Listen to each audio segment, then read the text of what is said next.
This is the little Zenmach security camera. It comes with the camera, it comes with a power cord that plugs into the wall, and it comes with mounting brackets if you want to mount it to the wall. I don't. I want to use it on a desk, so it has this little fold-out thing so you can adjust to the perfect angle. It also comes with a quick start guide. So I'm going to go ahead and set this up, and we're going to see how easy it is. So before I started the video, I downloaded the app that you need to download. This is not negotiable. As with every camera like this, you have to download the app, and this is it right here. It is the, ooh, sorry about that, that's not in focus very well, is it? It's the iSmart View Pro, and there are QR codes in it so that you can find it really easily, but that's what the little app logo looks like. So once you download that, this is what you have right here. And so you go ahead and make sure that your camera is plugged in, and actually I'm gonna unplug it and replug it in, because you have to get all this, and I'm sorry about the camera angle, that you have to get all this done within 5 minutes of plugging it in. So I'm going to go ahead and add the camera, and I'm going to click down here to add camera via a Wi-Fi configuration guide. And what that means is it's going to want you to scan down here. So we're going to go ahead and, boy, this is not easy to do when you're trying to film with one hand. Maybe I should have,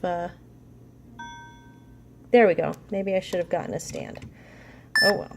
Okay, so I went ahead and I scanned it. It came up with this. You have to name it, and it doesn't matter what you name it. I'll just type in 3 X's. Doesn't matter. You can name it whatever you want, and then click next. And then it's asking for your Wi-Fi password, which I'm not going to give you, but I'm going to type that in here if I can remember it. Okay. And then I'm going to click confirm. Now, this is an annoying tone, but just bear with it. It's going to take a full minute, so I'm going to pause it here. Okay, it came up. There it is. I got 2 beeps, and then it came up. Here is my camera, which I labeled XXX. We are completely added. Some other things to note when you're setting this up: the phone needs to be within 3 feet of the camera. The camera needs to be within 15 feet of your router. And if it's too far away, it won't work. So here we are on the camera, and here is where you find your settings. So go down to advanced settings, and there is how you set all your configurations up. That's where everything happens. So let's go and let's click on that. Oop, that's me. Okay, so there's a view. I'm going to angle my camera a little better. Okay, so let's turn, whoops, too many cords. Okay, so right now that is a shot of my living room, and see how quickly it adjusts? There is hardly any lag going on there at all. That is nice. I'm pretty impressed with that.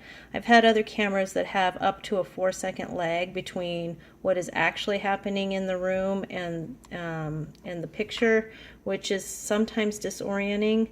But this one doesn't have much lag at all. Very good. I'm pretty impressed with that. So we'll cancel that back out.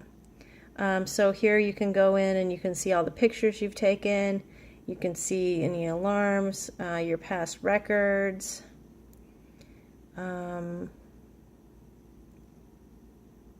there. And then if you want to add, oops, and then if you wanted to purchase more cameras and add them, you would do so right there. So I would say this is a very simple setup. I would say the app is pretty easy to use.